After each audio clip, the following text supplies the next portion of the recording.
Hello students, welcome to my YouTube channel and today we are going to discuss about class 10 English worksheet number 48। ठीक है, ये आपको मिलेगी 24 अक्टूबर को, यानी कि 24 अक्टूबर 2020 को आपकी मिलेगी। इस वक्त हफ्ते की आपकी लास्ट इंग्लिश की वर्कशीट है ये।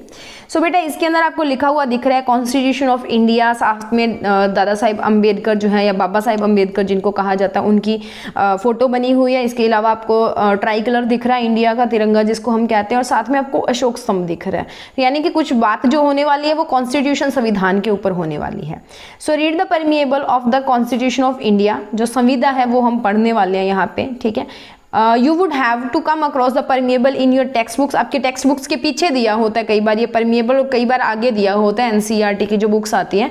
Also justice, liberty, equality and fraternity. Justice मतलब न्याय, लिबर्टी मतलब जो स्वतंत्रता, इक्वालिटी मतलब जो आपकी समानता, और जो अपॉर्चुनिटीज़ हैं यानी कि समानता के साथ साथ बराबर जो हक मिलने चाहिए उनका अधिकार जो है, are the 4 pillars of democratic India. जैसे अशोक स्तंभ है उसके अंदर 4 जो है वो शेर लगे हुए, तो वैसे ही जो आपका है वो 4 पिलर्स हैं इंडियन कॉन्स्टिट्यूशन के, भारतीय गणतांत्रिक संविधान के। सो कॉन्स्टिट्यूशन ऑफ इंडिया में आपको ये जो है वो देखने को मिलती है जो इनकी परमिएबल है। सो इसके अंदर आपको दिया हुआ है जस्टिस आपको प्रोवाइड करवाया जाता है, सोशल जस्टिस, इकोनॉमिक जस्टिस और पॉलिटिकल टाइप, यानी कि सामाजिक, आर्थिक और राजनीतिक तरह का जस्टिस जो है वो प्रोवाइड किया जाता है। इसके अलावा कुछ और भी डेफिनेशंस जस्टिस की हो सकती हैं।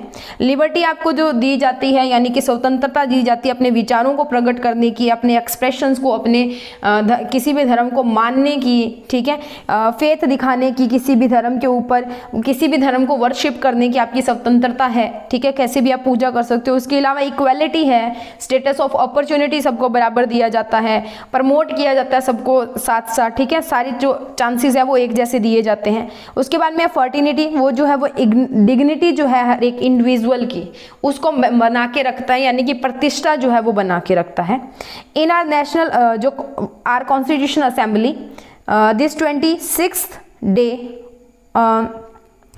26th डे ऑफ नवंबर 1949, 26 नवंबर 1949 को जो है वो हमारा संविधान जो है वो बन के तैयार हो चुका था। ठीक है, हेयर बाय अडॉप्ट, इनको अडॉप्ट किया था, enact and give the ours this constitution. और 26 नवंबर 1949 को ये संविधान पूरा तरह से तैयार हुआ था। ठीक है, पर लागू जो है वो 26 जनवरी 1950 को किया गया था। ठीक है, सो उसके बाद में यहाँ पे आपको एक दिख रहा है सिग्नेचर ऑफ द आर्टिस्ट जो है, जो व्यवहार राम मनोहर सिन्हा है के संक्षिप्त हस्ताक्षर हैं। यहाँ पे आपको राम लिखा हुआ दिख रहा होगा।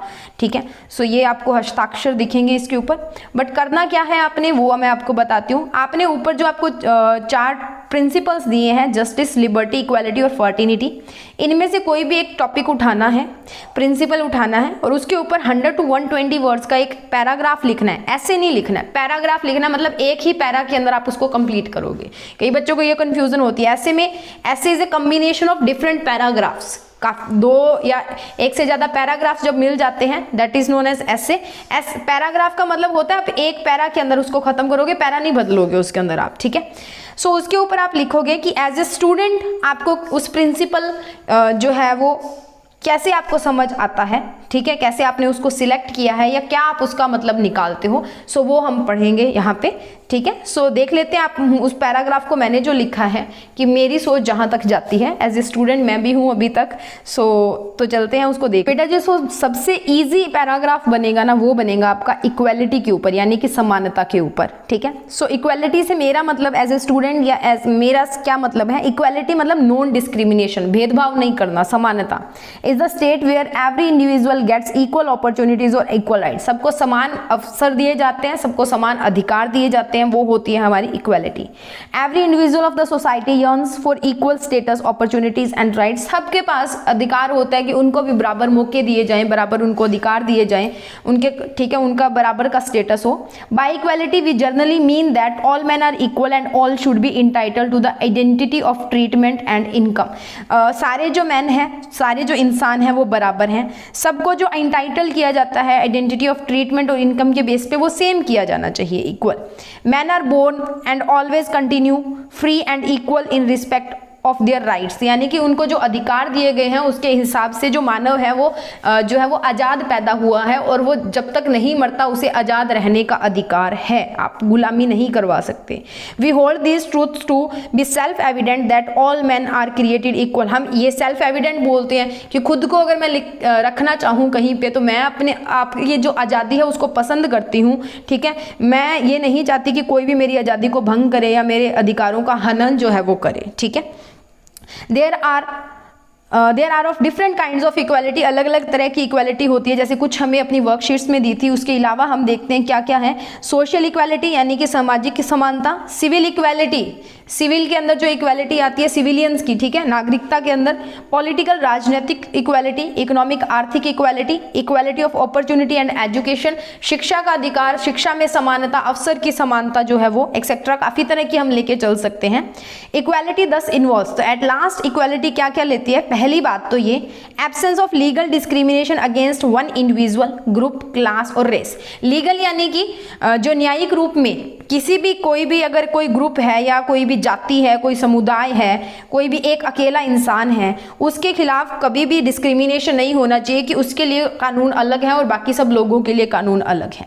सेकेंड है equally claims the adequate opportunities for all, recognition of the fact that there can be no difference inherent in nature between the claims of man to happiness, especially no person or group may be sacrificed for to another, यानी कि हर एक को जो equal adequate opportunities मिलनी चाहिए, समान अवसर जो है वो मिलने चाहिए, खुद को प्रूव करने के, खुश रहने के भी उनको समान अवसर मिलने चाहिए। ये नहीं है कि एक जो इंसान है उसको दुख ही दुख मिले जा रहे हैं, बाकियों को सुख मिले जा रहे हैं, ठीक है। सो ऐसा नहीं है कि इनइक्वालिटी कहीं पे डिस्क्रिमिनेशन किसी भी तरह का नहीं आना चाहिए, और ये भी नहीं है कि एक जो जन समुदाय है या जो ग्रुप ऑफ पीपल है वो दूसरों के लिए लगातार सेक्रीफाइस करता है, भी अब नहीं तो अब हमें मिलेगा, ठीक है। उसके बाद में फाइनली हम बोल सकते हैं claims to a minimum of education, कम से कम जितनी जरूरी होती है उतनी उनको शिक्षा मिलनी चाहिए, घर मिलना चाहिए, खाना मिलना चाहिए, guarantee against the economic insecurity. और इकोनॉमिक इनसिक्योरिटी यानी कि जो आर्थिक उनकी इनसिक्योरिटी है उनके अंडर उनको जो है वो गारंटीज मिलनी चाहिए कि हाँ आप इतना कमा सकते हो, जैसे मनरेगा वगैरह सरकार के द्वारा जो है वो शुरू की गई है। तो ये चीज़ें जो है वो मैंने लिखी है अकॉर्डिंग टू मी एज बच्चे के अगर हम देखते हैं तो उसके विद रिस्पेक्ट टू, तो ये आप यहाँ से देख सकते हैं कुछ पार्ट ऐसे का पैराग्राफ का, और बाकी का पार्ट ये रहा। तो आप यहाँ से इसको स्क्रीनशॉट लेके या साथ साथ पॉज करके इसको नोट डाउन कर सकते हैं और अपनी वर्कशीट को फटाफट से पूरा कर सकते हैं। ज़्यादा बड़ा नहीं है, छोटा है, और वर्डिंग भी ज़्यादा कॉम्प्लिकेटेड नहीं है। एक चीज़ ये है कि बेटा कोमा में मैंने लिखे हैं कोटेशंस हैं, कोटेशंस अगर लिखोगे तो आपके मार्क्स जो हैं वो आपको ज़्यादा मिलते हैं, टीचर जो है वो इम्प्रेस होता है। तो ये जो कोटेशंस है इनको जरूर याद करके, आपने इतना तो एक ही डाली है मैंने, तो इनको जरूर लिखिएगा, ठीक है। सो इसी के साथ हमारी वर्कशीट यहाँ पे खत्म होती है। नेक्स्ट मिलते हैं नई वीडियो में नई वर्कशीट के साथ। तब तक के लिए हंसते रहिए, मुस्कुराते रहिए, और वीडियो अगर आपको अच्छा लगा तो प्लीज़ लाइक कीजिए, अपने फ्रेंड्स के साथ शेयर कीजिए, और अगर आपने मेरे चैनल को अभी तक सब्सक्राइब नहीं किया तो प्लीज़ मेरे चैनल को सब्सक्राइब कीजिए।